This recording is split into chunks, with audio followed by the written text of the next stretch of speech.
So what does metaphysics mean? Don't make any assumptions that we're getting anything right. So Santa Claus is a thing because somebody, St. Nicholas, blah, blah, blah, made up Santa Claus. Anything in the world that gives us the experiences we're having, the anxiety, the hunger, the determination, all those. Yeah, I can wave my hands around because time exists. You need a different methodology. You need a different approach to try to answer those questions. When that question is asked, I feel like I kind of give away the whole thing. Anything is some other thing. I mean, think how strange that is. I think, therefore I am. We have dreams, and sometimes we have very vivid dreams where it's like we're waking, it's like we're living. To me, a soul is like a metaphysical thing. The things in time cease to be. They go out of existence, but they leave traces that constrain how we think and talk about them. Thank you, Dr. Fiocco, for coming onto the podcast. Do you want to introduce yourself, tell us what you do, anything like that? My name is Oreste Fiocco, and I'm a professor of philosophy at the University of California, Irvine at UCI. I am primarily a metaphysician. I also do epistemology. I have some interest in meta-ethics, but most of the work that I do, I approach as a metaphysician. Okay, so what does metaphysics mean? Metaphysics is, it means different things to different philosophers. It's had different meanings. Different projects have gone under the name of metaphysics in the history of Western philosophy. But I view it as the discipline, the primary purpose of which is to say what the world is and what is the structure of the world so that we have the experiences that we have when we just go about our daily lives in the world. Okay, what would you define as the world? Are you talking about Earth? Are you talking about? No, so the world is everything. It's everything that exists. It's not what doesn't exist. It's only the things that exist.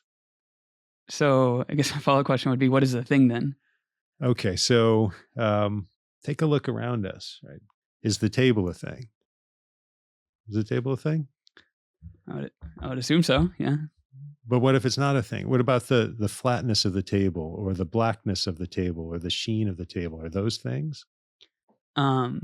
They're, in my mind, they're more metaphysical things. They're not something, or I guess you can measure them, but they're not something I observe as like a 0 degree. So what I'm trying to illustrate is there's some question about what things are. And if you're theorizing about the world, I said the world is all the things that exist. You want to make sure you get right what the things are. And some things are obvious. One might take them as being obvious, the chairs and the persons and the sweaters and the tables. And other things like the number 2 or the whiteness of my shirt or the circularity of the table might be less obvious. So you don't want to make assumptions about what the things are, because if you get the assumptions wrong, your very starting point is off if you're engaged with the world. So in answering the question of what is a thing, you don't want to begin with an assumption about anything at all, which might raise the question, how do you theorize about things without making any assumptions about anything? So if we engage the world, which I maintain is all the things that there are, we have to just approach. I have a book coming out on many of the topics that we'll be discussing about today. And the methodology that I'm describing to you is the backbone of this book that's coming out. So if we just engage the world without making any assumptions about anything, what is it that we have?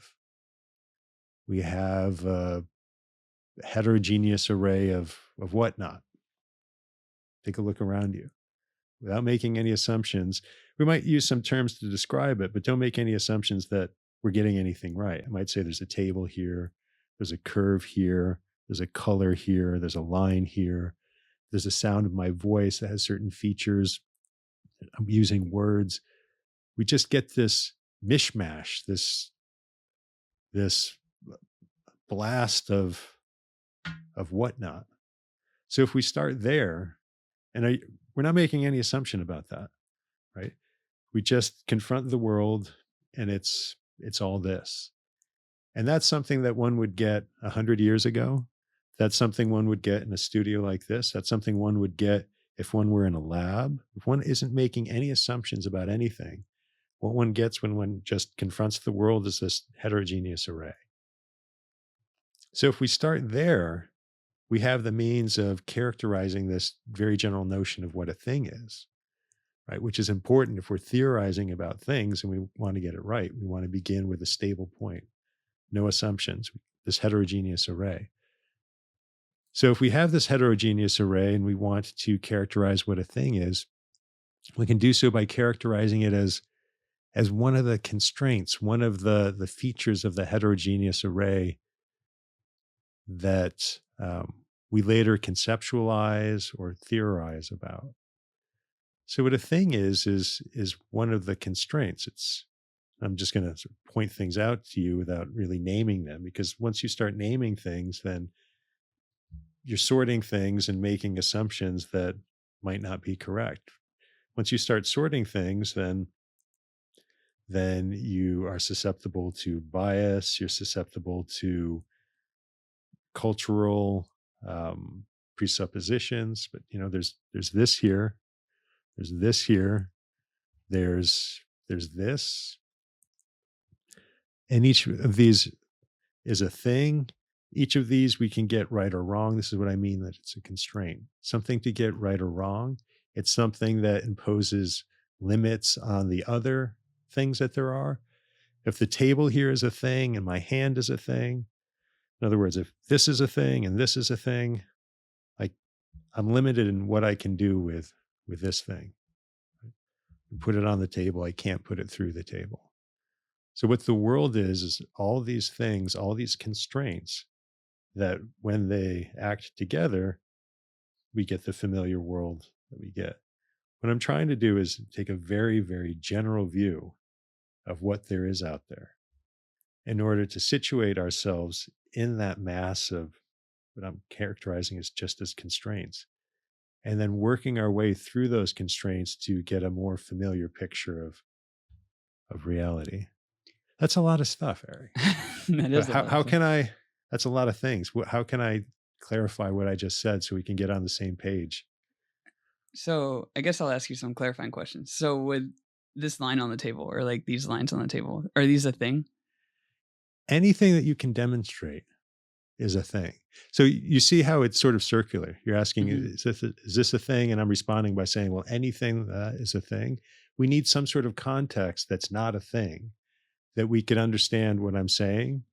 And that the context is what I was talking about before, just this heterogeneous array all around us, like colors and shapes and sounds and textures. So is this a thing? Yeah. Anything you demonstrate, it's a thing. Because if you were to say that, this line goes to the left here and it doesn't, it continues straight, then you would have gotten the world wrong. Right? That's what I mean by a constraint. There's limitations on what you can accurately say about it. There are limitations on how you experience it. So anything you can demonstrate is a thing. Anything that you experience is a thing. So yeah, this is a thing. And sort of throw out of your mind any familiar idea of a thing. I'm not talking about everyday objects like tables and chairs, though those are things. I'm not limiting this discussion to those. If we were to limit our discussion to everyday material objects, we wouldn't have the means to theorize the experiences that we obviously have in this world. So yeah, this is a thing. This is a thing. Anything that you would point out to me would be a thing. And if you say, well, is Santa Claus a thing? I would say, yeah, it's a different sort of thing than this table. Is the number 2 a thing? Yeah. Is the set of my shoe and this table and that stand a thing? That's a thing too. Is a sentence a thing? Yes. Is the meaning of a sentence a thing? Well, that's disputable. So when I'm talking about things, I'm talking about beings, existence, entities, the most general class of whatnot that all together gives us this world. So I guess in my mind, like Santa Claus is number 2, stuff like that, that's more like you could say in your head, depending on how you want to frame it. But are those real, or are those things insofar as people have a perception of them? So Santa Claus is a thing because somebody, St. Nicholas, blah, blah, blah, made up Santa Claus. Well, St. Nicholas isn't Santa Claus. He might be the historical precedent of this thing that is Santa Claus. And that raises the question of what is this thing? Some people think that Santa Claus doesn't exist, right? Um, there's in a sense in which Santa Claus does exist, the way that Sherlock Holmes exists, right? Hmm. He's a fictional entity. If I were to say that Sherlock Holmes was a plumber, right? Is that true? No. No, he's a fictional detective. There are constraints on the world imposed by this thing that's Sherlock Holmes. There are constraints on the world. Santa Claus doesn't go around delivering Easter eggs and chocolates, right? There are constraints on how we think of this thing. Have we seen Santa Claus? We've seen representations of Santa Claus, right? We've seen images and figurines and statues and posters. Um, so having a perception, have you ever seen the number two? I haven't seen the platonic form of the number two. I've written number two on a Well, that's a numeral, paper. right? The Hmm. numeral is a symbol that represents that thing. There's not everything, not all things are things that we see. All things I think we can think about, we can engage mentally. If the thing is there, we can get onto it via our minds. I mean, this raises the question of what a mind is. Um, a simple answer to that question, it's a thing, right? Everything in the world is a thing. What's special about minds is it has this capacity to present other things. So if you have a mind, you can get onto this table. You can see the table because you have eyes and you have a visual system, but you have a mind that what it is as a thing is a thing that presents other things in the world to you. So your hunger or your sleepiness or your anxiety, those are things. Do you see them? Do you perceive them in the way that you perceive the table? No. No. But yet they're real. Anything is real, right? Um, in the sense of thing that I'm using. Anything in the world that gives us the experiences we're having, the anxiety, the hunger, the determination, all those are real things in the world. And we can get onto them because we're things with minds, but we don't perceive them. Perception, some of the things in the world that we perceive, but there are many more things in the world that we don't perceive because they're not in space, because they don't have shapes, because they don't, just not visible. Not all things are like that. So things like your anxiety and number two and Santa Claus are things just as much as the table is. They have different features. They make different contributions to the world. They make different contributions to the structure of all things. It gives us the experiences that we have, but they're out there just as much. So can I create a thing in my head that is different from anything else, right? Sure, And have that be a thing. Well, I don't share that with anybody else. It doesn't make an impact on society necessarily, but I have it in my head. sure. Authors do that all the time.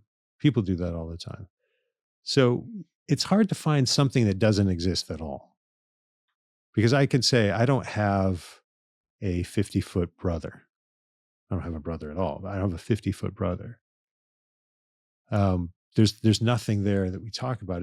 But if we can play a game and I could talk about a 50-foot brother who has blonde hair and plays baseball, and the more I talk about it, then I'm creating something that's in the way that we can create a work of art or the way authors create fictional entities. The more we say about it, the more we put on the bones of that idea, then we're putting something in the world that's a thing.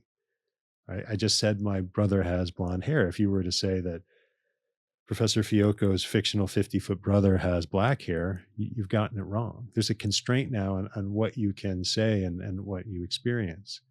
So it's pretty easy to make these things up. But the more interesting things are the things that are there that have nothing to do with us, as it were, that are just constraints on our experience that limit how we can act and how the world is for us. So I'm assuming you would say time is one of those. Time is a thing Time is in the sense that it is in the world, and it constrains how we experience the world. So so my hand is on the table. The world is a certain way. And now I lift my hand. The world is a different way. What is the thing that enables that difference to happen? Space, time, and matter. That would be my answer. Yeah, But those are part of it. And the crucial part is time itself. Time is a thing that enables other things to change. And it does this by, and none of this should be obvious. I say that like this is obvious, but or all of this is controversial too. But as I mentioned before, I have a book in which I talk about time in the world. That's the title of the book, Time in the World. So I have certain views on time. And what time is a thing, in the way that I was talking about before. And what it is a thing that enables change. And it enables change by yielding moments. And moments are different things other than time. Moments are the things that constrain things that have the capacity to be many different ways. You have the capacity to be sitting. You have the capacity to be standing. Just to say it's possible for you as a human person to have different positions. So you just in yourself could be standing or sitting, but you can't be doing both. You're limited. And what constrains you as this thing that can be standing or sitting is a moment. Some moments you're sitting, some moments you're standing. So it's you constrained by moments that put certain limitations on your boundless capacities. Time is a thing that yields those moments that have a certain structure that enable anything in the world to happen, any process. And I'm moving my hands, I'm gesticulating as I'm talking. That's possible because time is yielding different moments for my hand to be in this position, then in this position. Enables the words to be formed and come out, and the sound waves to move across the space and to the microphone and to your ear. So there's time and there are moments, and there are all these things that exist at moments that are constrained by the different moments there are. okay. I'm trying. I can see what you're talking about. So, like, with I guess going back to the thing discussion, linking it to time. Time is a thing because I guess you kind of talked about perceiving the effects of the thing. Or experiencing the Yeah, perfect. You experiencing close the your effects. eyes, you can be in sensory deprivation tank and you're experiencing different things in succession. Right? You Mhm. might be like, oh, this is crazy, or you might be freaking out, and then you calm down. There's a sequence of experiences. So it's not sensory. That's one of the things that I want to stress here. There's a world of things, only some of which we experience via our senses. Many things, including time itself, including moments that are crucial to experiencing the familiar world to us, just aren't sensible. So you can be in a sensory deprivation tank and experience a sequence of emotional states or mental states. And time is the thing that enables you to have those experiences.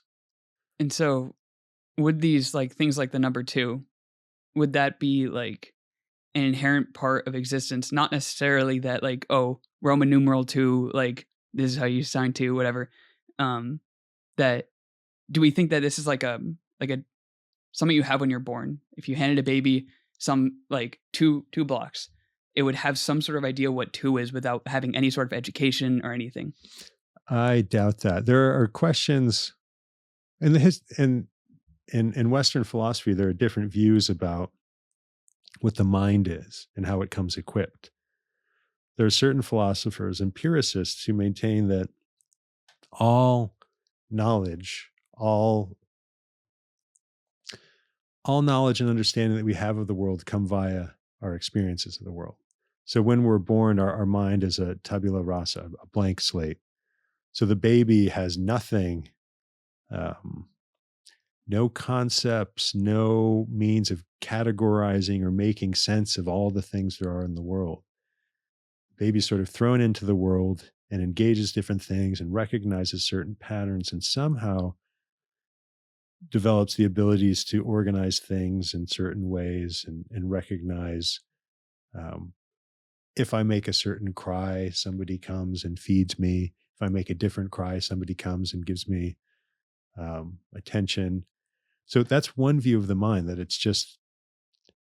it's nothing but a means of presenting experience to you. There are other views in which the mind comes stocked with a bunch of categories or concepts that enable one to sort of from within put structure on the world and organize things. And without the categories that are built into the mind, none of this would make sense. None of it would ever make sense. It would just be a blast of pure data. Mm-hmm. So there are different views of how the mind comes equipped. I'm of the view that the mind is this bare tool that presents other things. That's all it does. It doesn't divvy things up in the right way. It just presents other things. And our mind has other capacities which enables us to recognize similarities and sort of sort things in the right way. This isn't really an empiricist position, because the empiricist position maintains that all knowledge comes through sensory experience. And like I'm stressing to you, I think there are many more things in the world than what can be observed with the five senses. So there's a mind, it presents things, and we recognize patterns. Some of these patterns are possible because of time, and they take place in a temporal order. Space is a different thing that enables us to recognize a different patterns, different structure in the world. This thing being next to that thing. That's not a temporal order, that's a spatial order. So there's one thing, space, that enables things to be related in one way. There's another thing, time, that enables things to be related in quite a different way. Put those two things together and you start to see the familiar world taking shape. A bunch of things that some things are over there, some things are over there, some things are under me, some things are above me. And then you wait a moment and there's some difference. There's some shifting in all those things around me.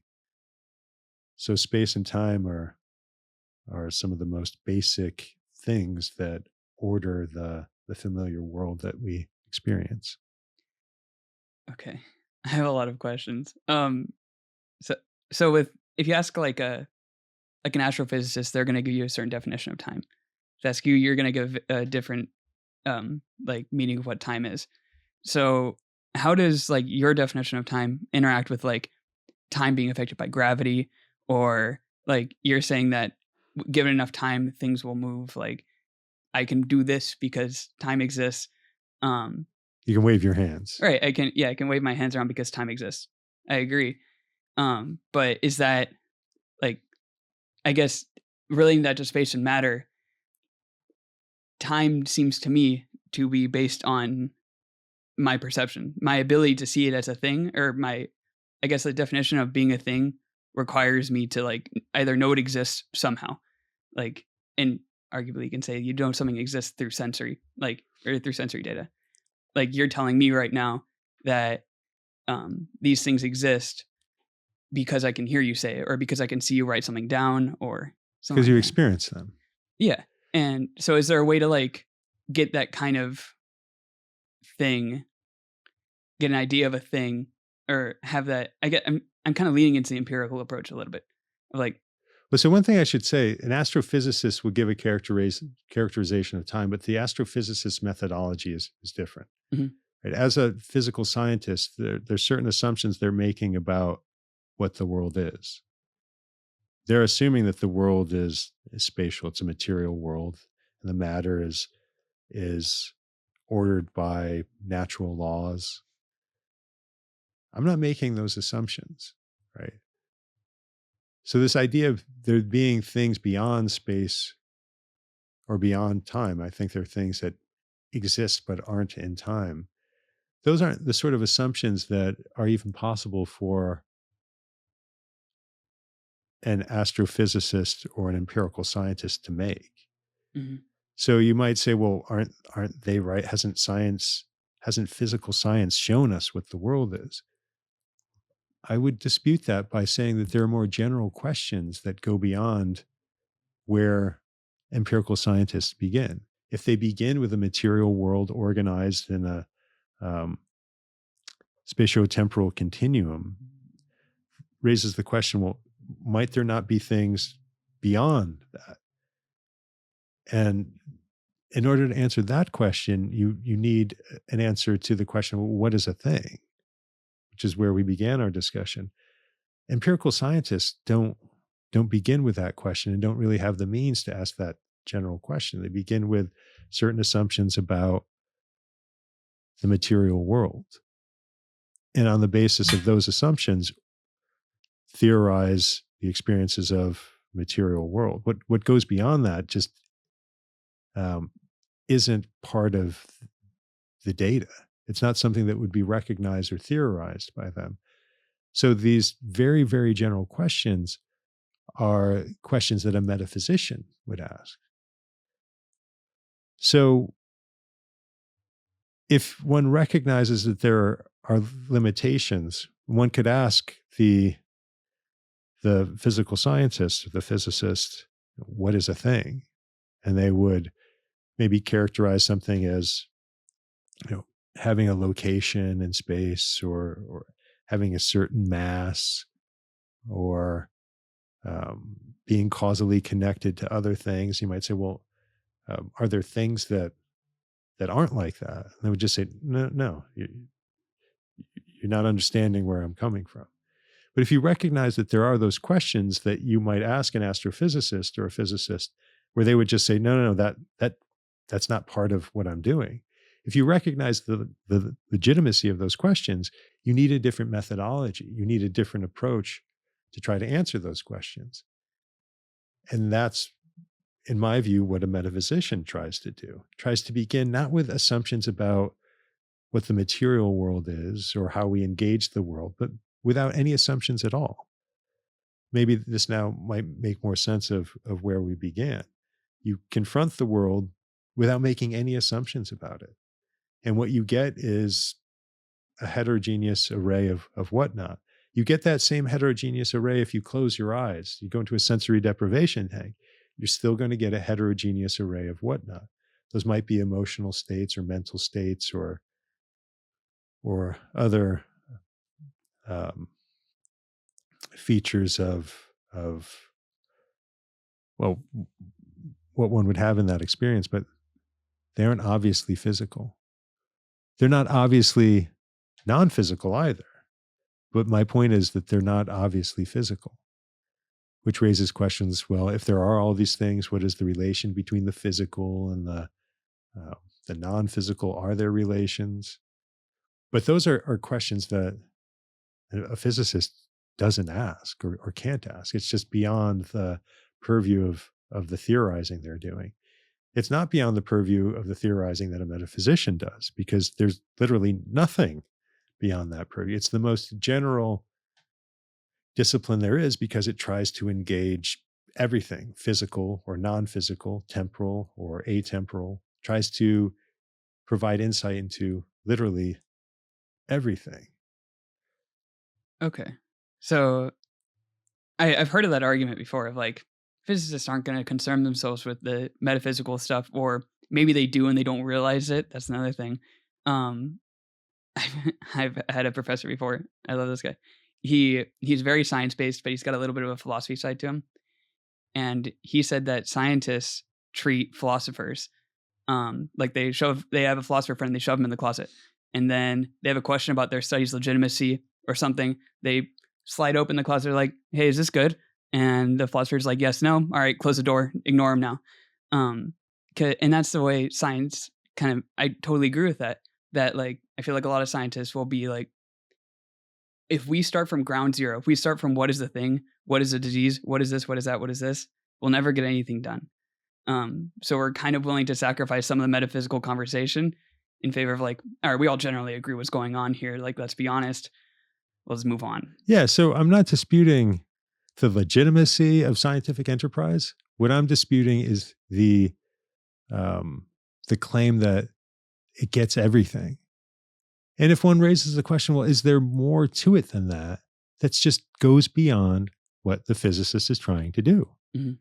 And if one has those more general questions, one doesn't ask the physicist, one asks the guy in the closet, right? The metaphysician, like, what is, are we on the right track? And you're right, what the metaphysician does is try to lay bare the structure and reality and what things are, what a thing in general is. The metaphysician doesn't really tell you what things are in the world. That requires a different sort of investigation. What the metaphysician tells you is what a thing is, what it has to be for it to be in the world. And then you go and you experience the world to discover what things there are. Metaphysician can't do that. Metaphysician can give you a picture of the world from any one point. And if the world involves things that are in time and outside of time and in space and outside of space, that's what it's like at any one point. That's why I can theorize about everything from right here. Because what I'm doing is in a sense purely formal, just sort of laying the ground rules for any inquiry. And then one goes off and looks in microscopes or looks in telescopes or just goes into far off places that many of us have never been to and reports back on what the things are that are there. But there are certain limitations. If they go and they say, look, I looked in this microscope and I found some things that aren't things at all. Then I'd be like, as a metaphysician, no, that, or I found something that isn't itself, right? It is itself, but it's also not itself. I'd be like, no, that's just, you've gone astray there. So there are limitations on all inquiry that I, as a metaphysician, can provide from just this one point where I am. But there are many, many things that I can't do. I wouldn't even try to do as a metaphysician. And thank goodness there are physicists and biologists and chemists who are doing those things. Their work stops at a certain point. And it's at that point where I think the work that I do can be helpful and begin. I see it as being all continuous. The metaphysician just goes back further, goes back to the end or the beginning. I noticed you said something that if I were to say this thing is not itself, that you would take, I guess you would disagree with that. What do you mean by is itself? Like, am I my body? Like, am I, like, what do you mean by that? Is this iPad like its chipset and its frame? And well, there are a couple of different questions. The question I was sort of joking about was saying that a thing isn't itself. That's a more general claim than asking, well, here's a table. What is a table? A table has material parts. A table is a material object, which is to say it's made out of stuff and has a location in space. So there's one question which we can explore in a second about what material objects are. But the point that I was making sort of jokingly was somebody who might make a claim, here's something that's nothing at all. It's not ontology. What is it? Tautology, right? I get that right? Well, a tautological claim is one that's supposed to be self-evident given the meaning of the claims. It's like anti-tautological. Yeah.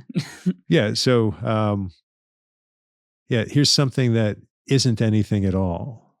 And there have been philosophers who, given their theoretical needs, have been pushed into a corner where they maintain that things that don't exist at all do some theoretical work.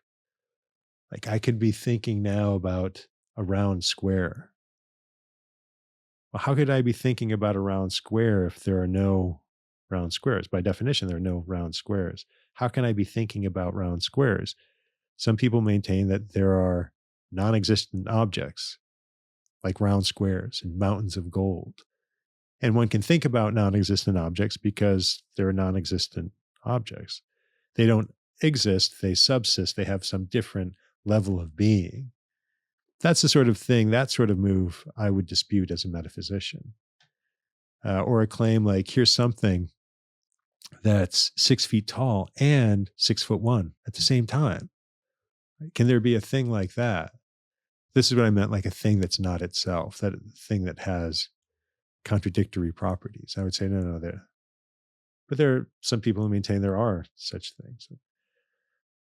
So that's what I meant before. This question about what a thing is, which you gestured at, is also an interesting question. So the table has material bits. You as a human person have a body. Are you your body? Is the table the material bits? My answer to both questions is no. As a human person, you have a body, but you aren't your body. And the table has material bits, but it isn't the material bits. One easy way to show that, and some people take this more or less seriously, is here's the table. If it just were the material bits, and I take one of the material bits away, it would literally be a different table. Is it a different table? No, it's the same table. Mm-hmm. What then is the relationship between the table and the material bits, if it's not identity, if they aren't the same thing? You need some technical jargon. There's a relation of dependence between the table, the material object, and the material bits out of which it's made. They're distinct, but all the bits are related to the table in this dependence way, in the sense that the table couldn't exist without the bits. Like a ship of Theseus question. That's a question, a different sort of question that turns on these considerations of material relations. But that also turns on identity over time. Mm-hmm. But the question I'm asking now is not a question about identity over time. It's a question about identity at a time. Right now, is the table the same as the bits? Are you the same as your body? No, there's a different relation than, there's a relation other than identity.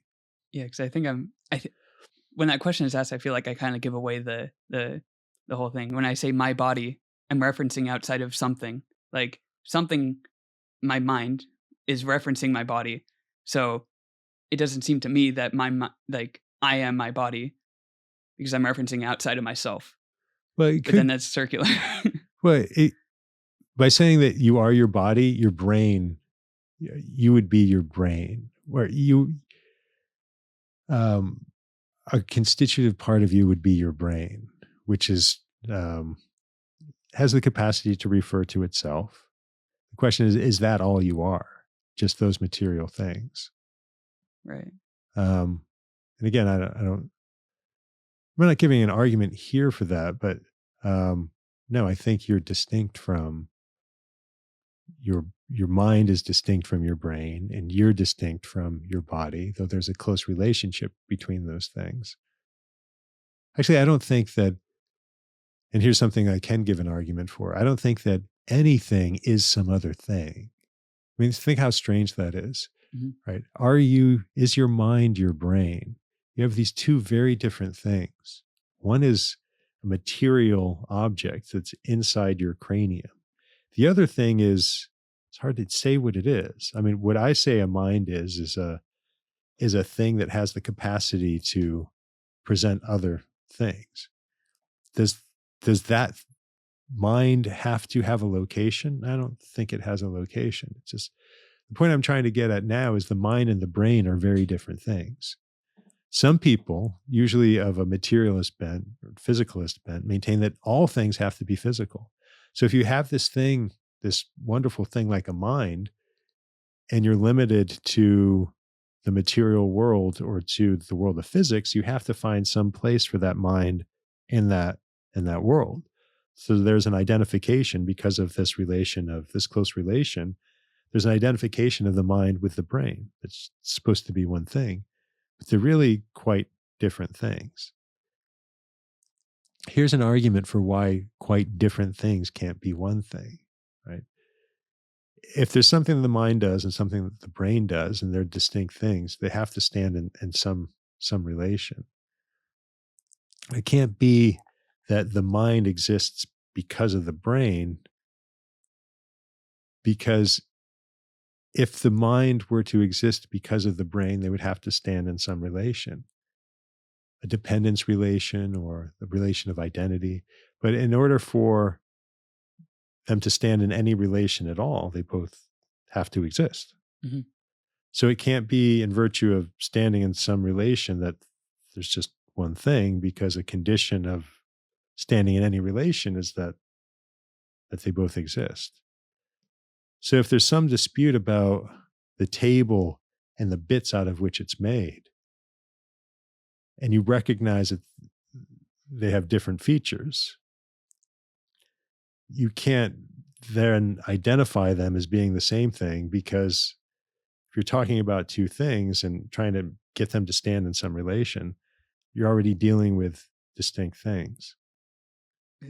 In my mind, like I'm not necessarily a materialist, but I'm trying to think as a materialist, that a mind or a brain is necessary for a mind because, like, I don't know, if I experience brain death right now, in our perception right now, our understanding of what a mind is, a mind being able to like perceive things, like being able to process things, I wouldn't be able to process things anymore.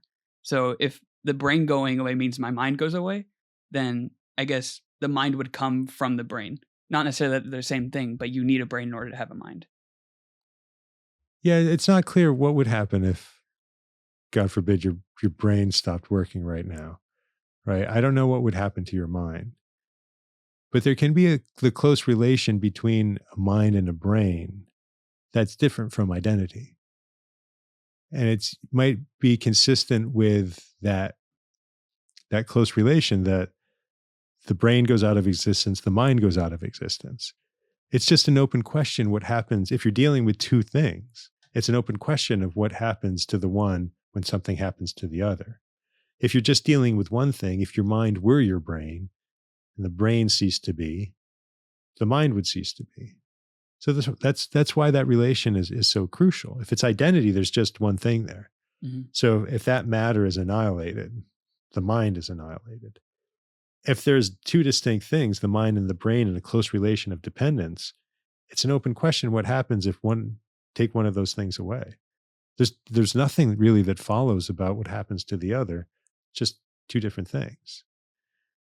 I guess it's not that simple. It's not that simple in the case of mind and brains, because it's not clear whether minds are material things. It's more clear, I maintain, that the table and the bits out of which it's made, those are distinct things. There's a collection of bits, that's one thing, and then there's a table. But it's indisputable, I think, that the table is a material thing. So although there are the collection of bits and the table, if you destroy all the bits, you're going to destroy the table too, because a table is a material thing. It needs the material bits in order for it to exist. It's not at all obvious that the mind, which is a distinct thing from a brain, is a material thing. If it is a material thing, then when the brain is destroyed, even if it isn't the same thing as the brain, if it is a material thing and the brain is destroyed, the mind is destroyed. But again, it's just not clear to me, it's not clear to most people that the mind is a material thing. If one begins with the assumption that everything that we engage with or could engage with is a material thing, and this is a familiar assumption, this is in a sense what we're taught, right? In physics, in high school, right? All the world is a bunch of bits. So anything that we engage with has to be understood in terms of those bits. So you have a mind, well, the mind has to be bits somehow. It's that sort of framework. Like, and then why that might raise the question, well, why is the world a bunch of bits? That's just where physics begins. That's where theorizing about the world in those terms, that's where it begins. But if one wants to ask, well, is that the right place to begin? Are we leaving some things out? That's the point I was making before. You need a different sort of inquiry to answer those questions. It's just not what physics does. It's what metaphysics does. And it sheds light on what things are. But again, it doesn't tell you about the natures of particular things. That's why I can't tell you I can sort of tell you on the basis of the consideration I've given it and the research that I've done, that the mind is a thing that presents things. I can't tell you whether it's material or immaterial. I'm inclined to think it doesn't have a location. I guess there can be some arguments for that. But those are considerations that I've developed in work as a philosopher of mind. As a metaphysician, that's not really um, part of the project, making specific claims about minds. Tables are more straightforward things. They're material objects. They have locations. You can touch them and set things on them. And although I maintain from a certain perspective, I can argue that they're distinct from the bits out of which they're made, they're still material objects. So I've heard of a concept of a soul. I don't know if metaphysics covers or if it concerns itself with what a soul is, but if a soul is a thing, then given that the metaphysician can characterize all things, then the metaphysician can tell you some things in general about souls, their things and their constraints and their limitations on them and how they interact with other things. But a metaphysician can't say whether or not there are souls. It's just not, again, that's not what the metaphysician does. The metaphysician provides a sort of formal apparatus. Here's what a thing is. Somebody might ask, well, are there souls? A metaphysician could say, well, if there are souls, they have to have these certain very general features. Whether or not there are those things that have those very general features, it's not the metaphysician to say. But it would be like you did give an answer with metaphysics, with the mind before. You said, well, using this kind of like logic train, I'm pretty sure it's not a brain. I'm pretty sure the brain and the mind aren't one thing. So you can give a negative, but you can't really say like a mind. Well, I guess you kind of. Yeah, but I was saying that, I was pointing out that that's work that I've done as a philosopher of mind. The work that I do as a metaphysician is getting a general view of the limitations on inquiry and what things are. And just in thinking, I'm confronted with this thing that presents the world to me. Call that thing a mind. Right? The mind just presents the different things. There's just all these things out there. That's what the world is. And amongst all those things that there are out there in the world is one thing that presents different things. Call that thing a mind. So there are minds. There are brains, because I know there's squishy organ inside my cranium. And I know that when things happen to that squishy organ, then things happen in my mind. So there's some relation between these things. But I still think they're distinct. So that's what I'm characterizing is sort of the general work that a metaphysician does, and then some more specific work by focusing on the relation between the mind and the brain. There's even more specific work that looks at the physiology of the brain. That's not metaphysical work. That's not even the work of a philosopher of science. That's not even psychological work. There's other psychological work that looks at the workings of a mind, how it presents things, how when it presents, some things might be distorted, how one's engagement with the world is affected by the capacities of that thing that presents the world to one in the first place. There are different areas of inquiry given one's different interests. So there's work that metaphysicians do that's very general. There's work that philosophers of mind do that are about minds in general. And then there's more specific work of physiologists that focus on brains and psychologists that focus on the workings of minds in certain environments. And then there might get more specific. There might be psychologists who work with you, who have more to say about your particular mind. There's all sorts of inquiry. What the metaphysician does is just sort of show the limitations on it, where it begins, and in a sense where it ends. It ends with the things there are in the world. And the metaphysician can tell you in very general ways how those things can be related. I just sort of gestured at an argument before that things aren't made to be by other things. If we recognize things that are quite different, we can't really present an argument to make them the same thing. So, is that responsive to the question about a soul? Is that where we began? There? I think so. There's a couple of questions. One about Descartes, because everybody knows that one quote. I think, therefore I am. Uh-huh. in my mind, there it goes. You think in your mind. Would you disagree with Descartes if that premise is true? That your mind is you then? I don't think Descartes would think that you were your mind. Or am I misinterpreting the quote? I don't know. Well, so there is this quote, I think, therefore I am. And what Descartes was doing there was showing that he had this very general epistemological project, a project about how we can know about the world. And Descartes recognized that our senses are often unreliable.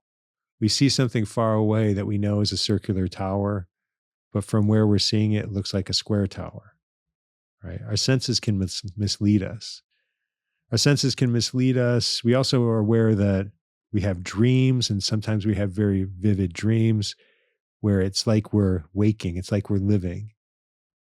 And Descartes raises the question, well, how can we know that we're not dreaming now? How can we know that there's not some sort of evil demon who's manipulating our minds to present the world with us, with the experiences that we have? So there's really no world there.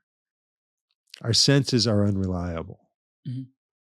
Can we know anything for certain? What Descartes started with was the recognition that we can know for certain that we exist. Because if we're going to be deceived at all, we have to first exist. So this was sort of the Cartesian ground zero for theorizing. I think, therefore I am. I know that I exist, and I have the capacity to sort of engage the world, even if I'm radically mistaken about what the world is like and what experience I'm having right now. Nobody could mislead me there. So that's just supposed to be a point of certainty and engaging the world that doesn't rely on one's senses. It's not like you look or smell or taste to determine whether or not you exist. Your mind has rational capacities to display the right things in the world that aren't sensory. Mm-hmm. So that's what Descartes was doing in the meditations, trying to find a point that can't be doubted, and then try to understand the world from that point that can't be doubted in a way that we then wouldn't have to doubt the world, because it wouldn't be arising from our senses. It would be arising from rational investigation that is more assured than just looking out at the world. Would that rational investigation be from the mind? Yes, it would be from the mind. So because at least the way I'm thinking about it, at that point, the mind is necessary for you to exist, or at least for you to know that you exist. So Descartes thinks that you're a thinking thing. So thinking thing, he thought there were 2 or 3 basic substances. There was the mind, there was God as one substance, and there was the mind, which is a thinking thing. And then there's the body, which is a non-thinking thing. It doesn't have the capacities to present the world. And what you are is this union of a mind and a body. So you aren't your mind, you are a thinking thing, a thing with a body. So the combination of the mind and the body is what makes you you. It's what makes you in general the sort of thing you are, a human person, a thinking thing. Okay.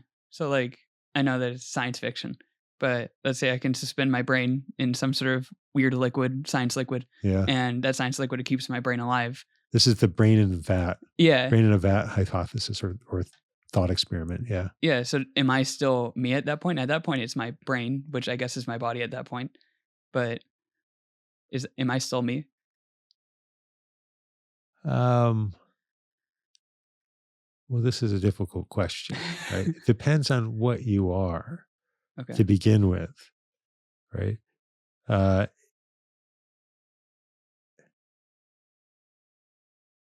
if you're I don't know what to say about these thought experiments, because I could sort of play along, but I'm just going to draw a line here and say it requires one to mentally engaged with impossibilities. Mhm. So when you're asking me that, or when one asks a philosopher that, they're sort of testing their intuition to try to get some data or some insight into what we are or what would be possible. And I think I know enough about what we are and what's possible to just say that the scenario you're describing is just straight up impossible. And if it's straight up impossible and you're asking one to sort of theorize about it, there's really no constraints, right? I could sort of say something that might sound plausible or something that might sound implausible, but we've sort of gone off track. There's just nothing literally to be said about it. And I think this is an important point. One has to be aware, and this is why I think it's important to appreciate the work that a metaphysician does, is sort of laying clear the ground rules of inquiry. Mhm. And it has to be based on the things there are in the world and the capacities of those things. So if one finds oneself trying to theorize about something that isn't anything at all, a bare thought experiment, a bare idea that's not really constrained by what's in the world and the capacities that those things have, one isn't doing anything at all. So I see this a lot in the philosophical literature, not merely in the contemporary literature, but also in Descartes himself, where there's the supposition of an evil demon. This is sort of the old timey version of the brain in a vat. We're just radically misled about the nature of reality. What follows from that? Mhm. Like you can say lots of things, but you're cutting yourself off from the basis of inquiry. So what is it that you're doing? Well, you're just sort of talking. And you can maybe develop coherent theories that can be tested for their coherence. Is there some hidden contradiction? Haha, I got you. But it's sort of cut off from, the world that we engage in, the world that we began our inquiry in. And then I think it's just sort of idle. Yeah. Doesn't really do anything. It can't be insightful in the way that one would want I would think that one would want one's inquiry to be insightful. At least I want to do work that illuminates the world that we share. And there are these pitfalls or sand traps where one can get caught and just sort of theorize in an idle way.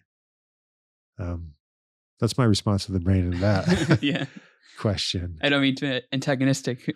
But No, I mean, but it's a familiar sort of thing. Like the Matrix, we've all seen the Matrix, the Mhm. Matrix world. It's sort of a contemporary updating of these traditional epistemic problems. Just because it's a problem is traditional doesn't mean it should be taken seriously. Mhm. There could be an error at the very beginning of the tradition, in which case what one should do as a philosopher. I've been talking about metaphysics and what metaphysicians do, but more generally, I'm a philosopher. And what philosophers do is engage the world critically. I think philosophy is an activity. I don't think it's a subject matter. So one can be a philosophical physicist or a philosophical courier or a philosophical chef. It's engaging with the activity that you're doing in a critical way, asking about the presuppositions and the consequences and the underlying theory. That's what philosophy is. It's that activity. And it's not a subject matter, though it's often taught as a subject matter, because people who engage critically often focus on things that have sort of long-standing or perennial interest, and they write about it. Descartes was engaging critically our engagement with the world, asking questions about how we know things. And I engage critically with the world, asking, well, what is the world? What is a thing? What is inquiry? Philosophers are critical thinkers who write about things like that. The philosophy isn't in what they write about. The philosophy is in the activity they engage in order to write about that stuff. So if I'm first and foremost a philosopher, this is what makes me a metaphysician. But if I'm a philosopher and I'm engaging critically questions that are presented as being about the world, like this question about a brain in a vat, like it's misguided at the beginning to worry about being radically cut off from the world, where inquiry begins with the world. It's not the world under certain assumptions, or the world that's material or immaterial, or the world that's any way at all. The world, again, is just, it's just all this. If you begin inquiry there, you're never going to be cut off, because that's inquiry just begins there. Then one has to do the work to sort of fill in the details of what that world is like. But we're never going to be cut off from the world in the way that Descartes worried about, or the way the Matrix movies present it. It's just not, it's not a possibility. And if it's not a possibility, then speculating about it, it's just, you're just playing a sort of game. Mm-hmm. I can see that. The thing that I was interested in, that, like, you mentioned before, that saying the mind is in the brain is kind of like, we don't really have the answer to that. But what I said is, it's not clear to us whether the mind is a material thing. Mm-hmm. I think it's clear to us that the mind is distinct from the brain. But so now say that is clear. Say you grant that. Here's the brain, here's the mind. The brain, you can, open up somebody's skull and take a look at and poke at and get the features of that. The mind isn't a thing like that. One has to explore it in a different way. And in exploring that thing, it won't become obvious whether it's dependent on a material. That's never going to be obvious. We can understand what a mind is by reflecting on it, but whether it really needs this material thing, I don't think that is ever really going to become obvious. I think I'm probably terribly misquoting this, because I heard it a long time ago, that the Greeks or something thought that the soul was stored in the stomach or something like that. Stomach. Descartes had the idea that the seat of the soul was the pineal gland. So this was, oh no. So Descartes thought that there was a gland in the brain that was sort of the locus of how the mind and the mind and the body interact. There are other philosophers who maintained that the soul might be like a particle in your brain somewhere. I guess in other traditions, it could just be located in someplace else. Depends what a soul is supposed to be. I mean, a soul is has theological connotations, but it also has metaphysical connotations in the sense it's the thing that makes you what you are, or accounts for your continuity. Once you were a little baby, now you're a man. How can these such different things be one and the same thing? Some people have tried to answer that question in terms of there being one little thing that was part of the little baby, and it's there throughout your life, and maybe it'll be released when your body dies. But what the soul is doing in that context is being an explanatory principle that accounts for your identity over time. Mm-hmm. Yeah, I've heard of things where, like, people will measure bodies before and after they die, the weight of the soul type of thing. Yeah. It doesn't, to me, a soul is like a metaphysical thing, so it doesn't make much sense as like a premise. But have you heard of that? Yeah, I've heard that. I'm just sort of reflecting on like what, I mean, is there some part of you that's released when you die? Yeah. Is that a soul? Depends on what a soul is supposed to be and what work it's supposed to do. Yeah, I know what you're talking about though. Yeah. I mean, one thing, like when a body dies, there are certain gas buildups and stuff like that. You could say something like that. Yeah. Actually, that could be why they thought that the stomach was the source of the soul. Who knows? I guess a question more related to the thing I was thinking of asking like 20 minutes ago. Yeah. Can a thing, you mentioned a network of things. It's like things reference other things for its existence. Things. So in order to understand what a thing is, go back to this idea of the world just being a bunch of constraints. Mm-hmm. And what a constraint is a thing that limits how other things can be or engage with it. So the structure of all the things this is what the world is. So it is like a network. It's a bunch of things just sort of impinging on others, sort of limiting them. My hand is a thing, the table is a thing, and my hand is being limited by the surface of the table. You're sitting across from me. My experience of the world is being limited by you being there. I see certain things. I respond emotionally. I mean, I respond differently to a camera than I do to a human person. There's certain expectations of empathy for this sort of thing. So what the world is a bunch of things that are imposing constraints on the other things that there are. And it's through all those constraints that we get the world that we experience. And those things and the constraints they impose are the basis of inquiry. Any inquiry is engaged with those things and trying to understand how they interact with each other. Because I'm trying to think of like an example of something that is, like you brought it up before, something that is not a thing. Something that is not a thing. That doesn't make any sense. Yeah, it's going to be hard. Like, again, we can start off, round square isn't a thing. I mean, there's an idea of a round square, but there's nothing in the world that's a round square in itself. And I don't have a 50-foot tall brother. That's nothing at all. But again, if we play with it for a bit, then we're creating a fictional entity, which is, it's not a human person, but it's a thing. It's a fictional human person, yeah. But it's a thing because there's constraints on what we can say and how we should react to it. But finding something in the world that isn't a thing at all. Think again what the world is. It's all the things there are. Mm-hmm. There's no place in the world for nothing at all. Mm-hmm. Nothing at all. And this is related to what I was saying about the brain in a vat thought experiment. It's not about anything. It's about some ideas. Ideas are malleable. Ideas are plastic. Ideas can be stretched in lots of different ways. That's why one could say all sorts of things about the brain in a vat. But it's not really pinned down to things in the world and their constraints and their interactions.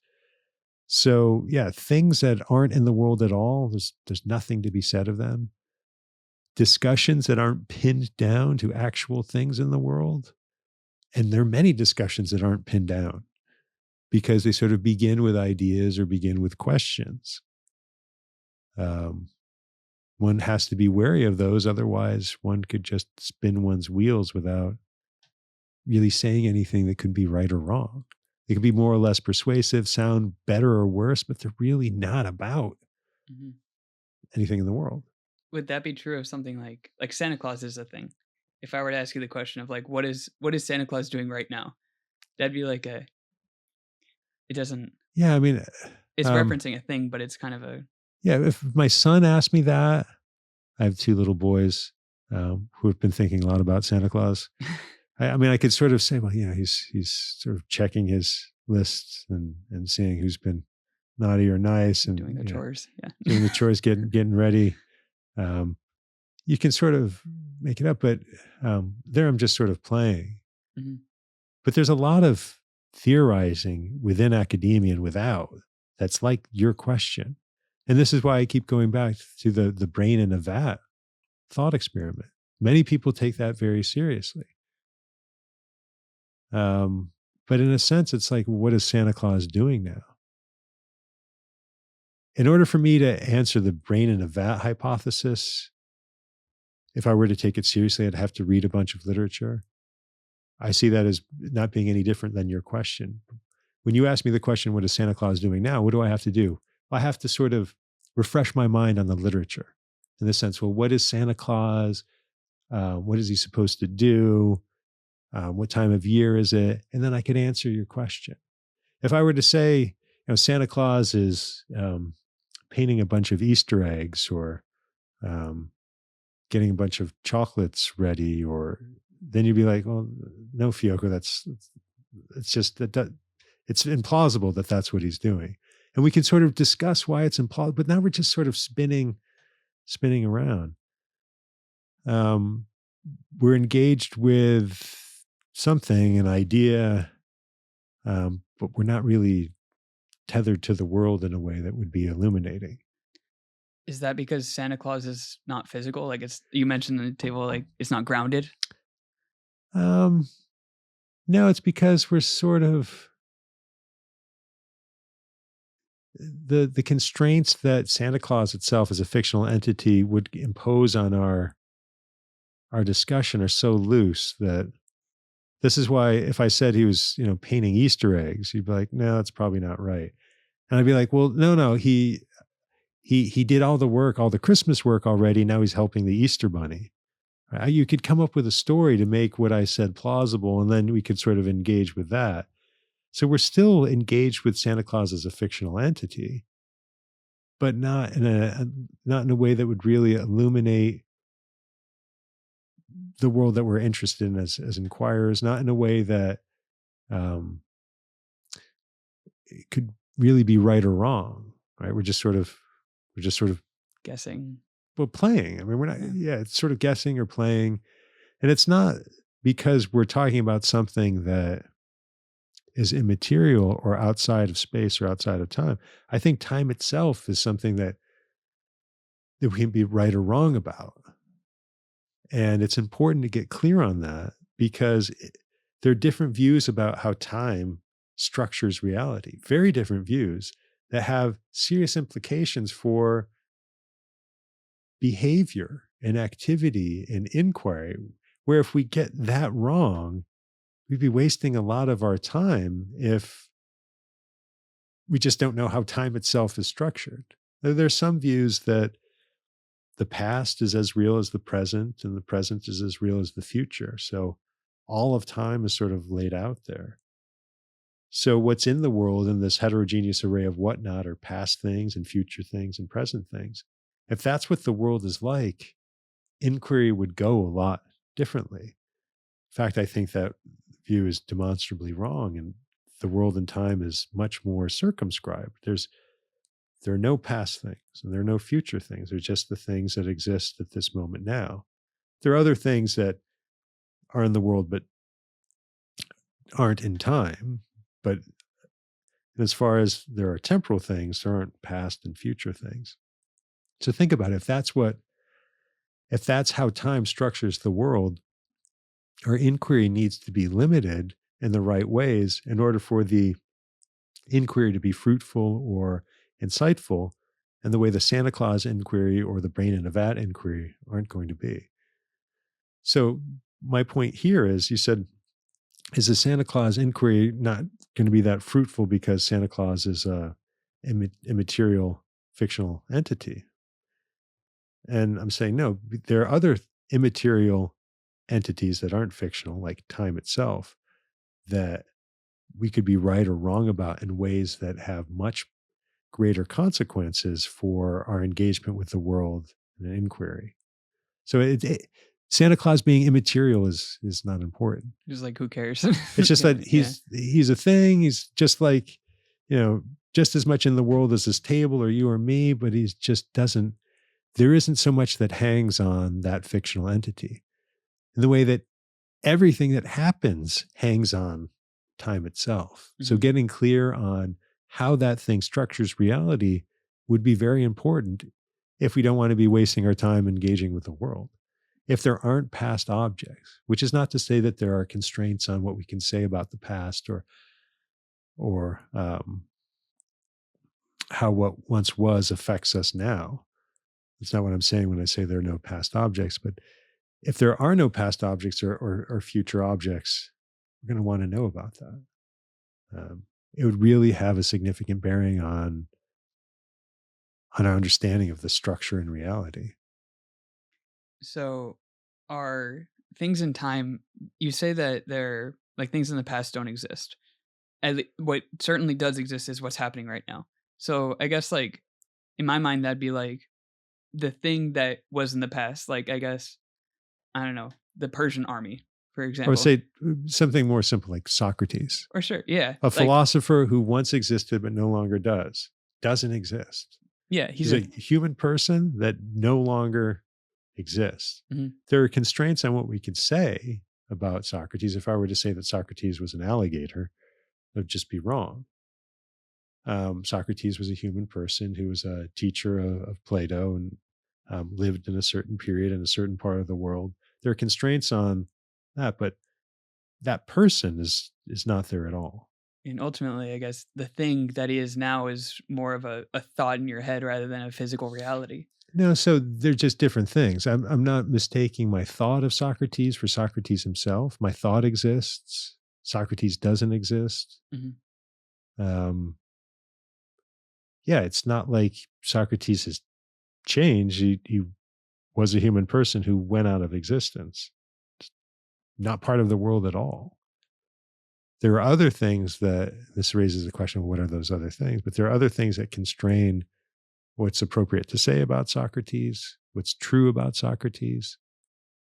But Socrates himself as a person, there's lots of things that have totally gone out of existence. They leave traces. Those traces aren't in time. They're traces that are outside of time. That I'm sort of expanding what we've been talking about. The things in time cease to be. They go out of existence, but they leave traces that constrain how we think and talk about them. So this is not to say that the past isn't worth inquiring about, but we just have to understand what it is that we're looking for when we engage the past. We're not looking for past human beings or past battles or past events. We're looking for traces that constrain us as to what to think and what to say about those things that are no more. Those things that the traces aren't in time at all. They're outside of time. But fortunately, we have minds, these things that present the world to us, present things to us, and we have access to these constraints on these atemporal constraints, these things outside of time. Well, certainly his writings are in time. They exist, I guess. So there are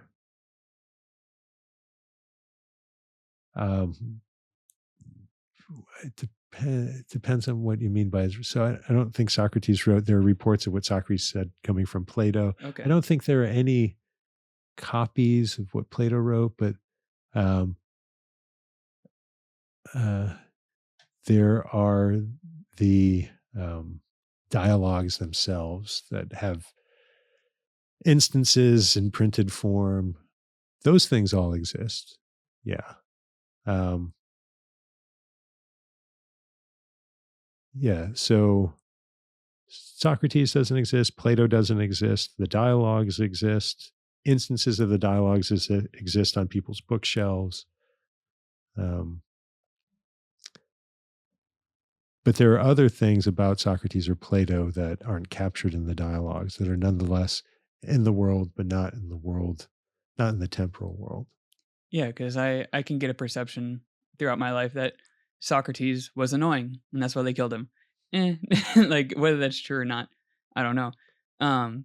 But that in my mind, that would be part of his thing. He doesn't exist anymore. I don't know that. I don't know if he was annoying and that's why they killed him.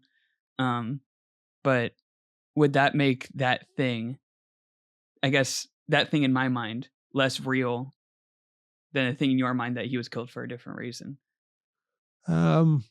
I don't think there's anything more or less real than anything else. Okay. So if you have this idea that he was killed because he was annoying, that might be incorrect or correct. And if I have a different view, that might be correct or incorrect. But the ideas are on all fours. They're just as real. The question is whether we've gotten it right. There'll be some fact of the matter that might be difficult to access, but that would determine whether or not you're right or that I'm right. So in that case, it's sort of easy. Well, Plato reported on Socrates' life and end. And if Plato is to be believed, Socrates wasn't killed merely because he was annoying. He was killed because he was charged with corrupting the youth. So, but that raises the question, well, was maybe Plato, who was Socrates' student, wanted to portray him in a more honorable light. So he really just was an annoying jerk. That's why they killed him. Then there might be other traces left, not in the dialogues, but by some other means that would enable one to determine whether Plato was a reliable person in regards to the life of Socrates. Yeah, because at that point, our understanding of Socrates as a thing is reliant on the traces that you mentioned. The traces being like Plato's works on him. So our Well, things are kind of formed by that. there are lots of things that are out there that are facts that we can't access. Mm-hmm. So consider if I had 10 marbles here, 10 qualitatively indistinguishable white marbles, and I picked one up and I said, this marble is Joe, and I put him back amongst all the other marbles, and then we took those 10 marbles and washed them. And we were very careful and conscientious, and we didn't lose track of any of them, but we washed them, then we washed them again, we washed them a third time, and I have these 10 marbles. There's a question there of, is Joe in that jar? I would suppose, yeah. He's in there. Which guy is Joe? Which marble is Joe in that jar?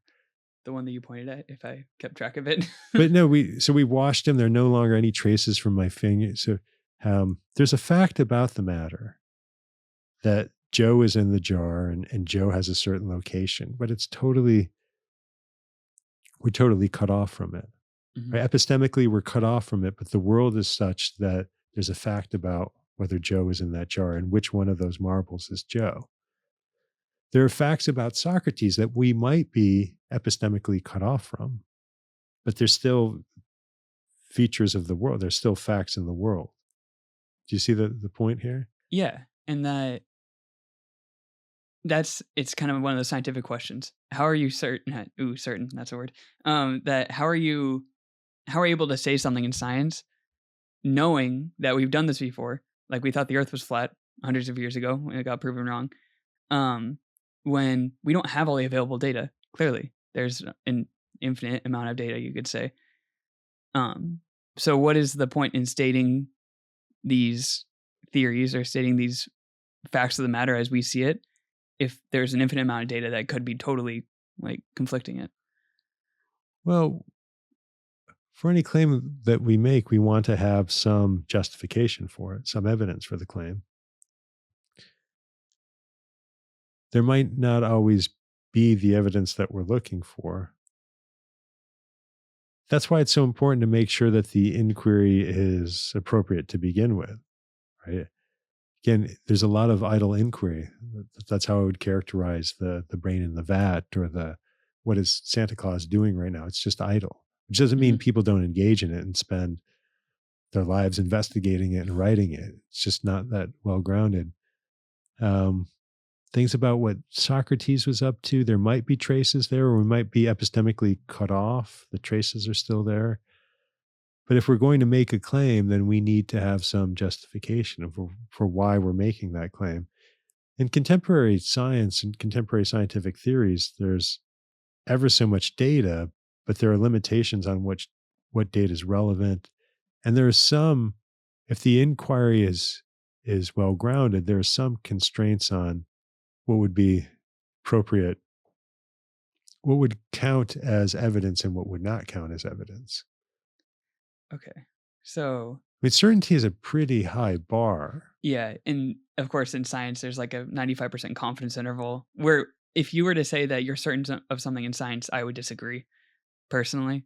That's more of a philosophical position and a statistical position than anything. But I guess like to wrap up the whole conversation, I guess like the one question, what is a thing? And the second question is, what does the definition of that thing mean for science or scientific practice? Okay, so what is a thing? In order to answer that so general question, you're asking a question, what is an entity? What is a being? Yeah. What is anything at all? In order to have any way to make sense of that question, one needs some perspective that doesn't turn on things. And that's what I'm trying to provide when I say just engage the world. Don't make any assumptions about how to categorize it or how to conceptualize it. Just confront the world. And what one gets is this